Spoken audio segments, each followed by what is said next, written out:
y vamos a retomar la discusión por el financiamiento universitario. Les contábamos más temprano que, claro, ayer el Senado termina dándole el rechazo final al veto del presidente Javier Milei a esta ley que lo que hace es proyectar en términos también legales cuál va a ser el presupuesto para la educación superior en la Argentina. Le da herramientas legales al sector además para exigir ese financiamiento que permite mejorar la calidad educativa y también los salarios.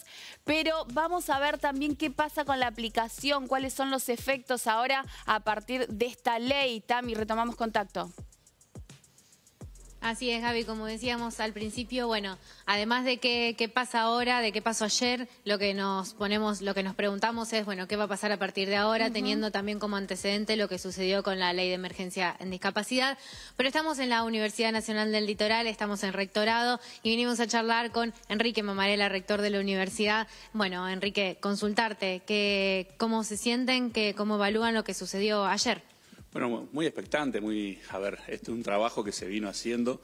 Pensá que en estos últimos 2 años, 3 veces en el Senado se trató una ley parecida, 4 veces en la Cámara de Diputados.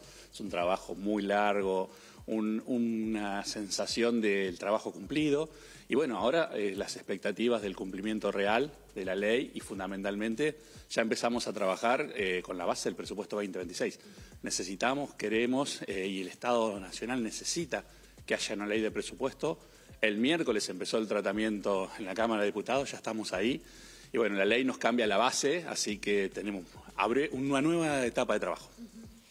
Nos decías, 4 veces se trataron leyes similares en el Senado, 3 en diputados. Después de lo que sucedió en diputados, ya hace unas semanas, ¿respiraron? ¿Estaban más tranquilos para esta segunda evaluación que era la del Senado? Sí, claramente. Bueno, en la visita que se hizo al Senado de una comisión de rectoras y rectores que fue durante toda la semana a charlar con los bloques y demás, se tenía realmente mucha expectativa. Muchas senadoras y senadores habían recibido a la comisión, habían hablado, habían expresado su manifestación en positivo de acompañar que la ley quede firme, así que las expectativas eran altísimas. Bueno, otra cosa que comentabas es, hay que ver cómo lo implementamos ahora. ¿Cómo proyectan? O sea, el día de hoy aprobaron esta ley y ¿en qué se ponen a trabajar desde ya? ¿En qué pueden trabajar ahora? Bueno, esta ley lo que hace es cambiar la base de discusión del presupuesto 2026.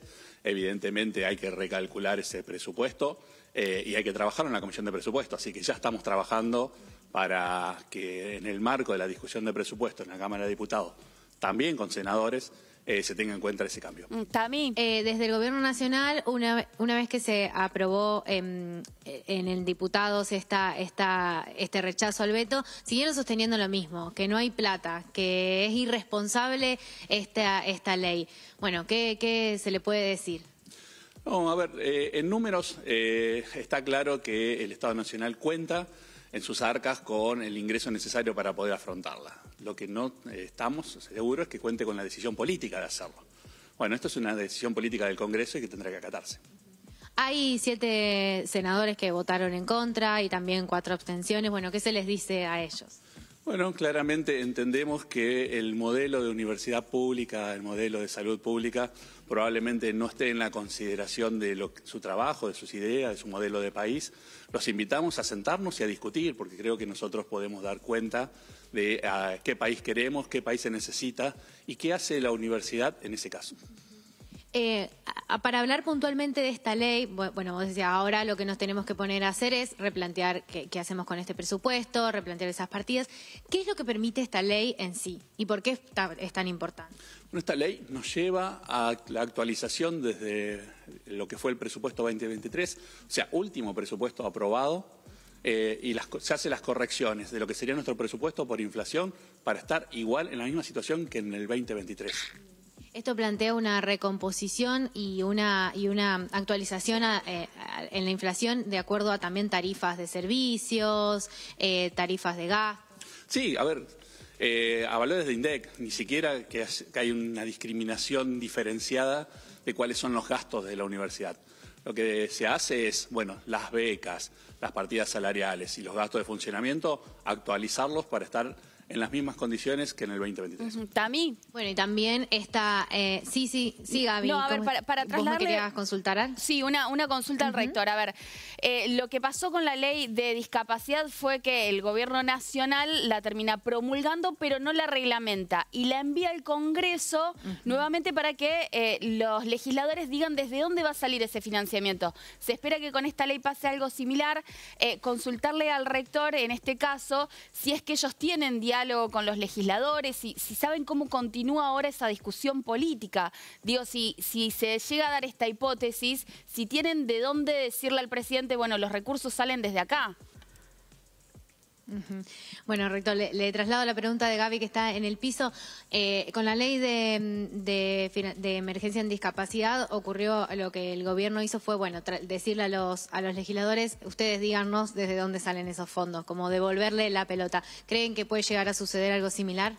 Bueno, a ver, puede pasar.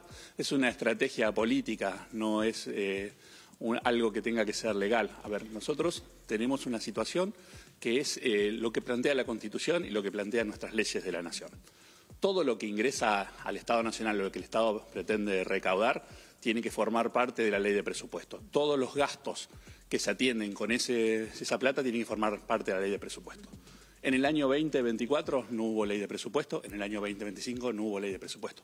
No es culpa de nosotros esa situación, y hoy vemos países a los cuales aspiramos, como como Estados Unidos, que al presidente no le dan la libertad de quedarse con todo lo que ingresa y definir él a dónde va a gastar la plata y decidir si hay o no hay. Directamente Estados Unidos está cerrado. El gobierno no puede ejecutar toda la plata que entra si no hay una ley de presupuesto del Congreso. Bueno, si queremos un país serio, si queremos un país con control, tiene que haber una ley de presupuesto. Y ahí están las leyes para decir qué se recauda y dónde se tiene que gastar.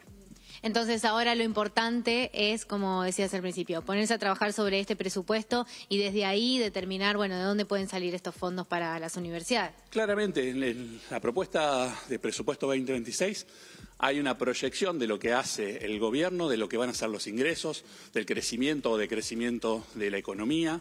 Ahí está cuánto va a ser la inflación, una previsión, y con esa foto lo que se hace es asignar esos recursos que se estiman recaudar a dónde se deberían ejecutar. Entonces, hoy eso está liberado al gobierno. Entonces, hoy el gobierno dice, toda esta plata que me entra la puedo poner en seguridad, la puedo poner en inteligencia, la puedo poner en salud, la puedo poner en educación. Decide libremente. Aquí lo que pedimos es que el Congreso Nacional determine en función de las prioridades nacionales qué le corresponde a cada uno. Muchísimas gracias. Gracias a vos. Bueno, hasta ahí la palabra del rector de la Universidad Nacional Electoral. Y respondiendo también, Gaby, a esta consulta y a estas dudas que teníamos sobre, bueno, ¿qué va a pasar ahora? Primero, esperando a ver qué decisión toma el Gobierno Nacional y ya preparándose para una futura respuesta que podría o no ser similar a lo que ocurrió con la Ley de Emergencia en Discapacidad. Bueno, va a ser importante ahora ver cómo lo trabajan también los legisladores, digo, los mismos que han sostenido justamente el rechazo al veto que dieron lugar a esta posibilidad, tienen que ordenar ahora la cuestión del financiamiento para que esto se pueda efectivizar también, Tami. Gracias a los dos por toda la información. Gracias a ustedes.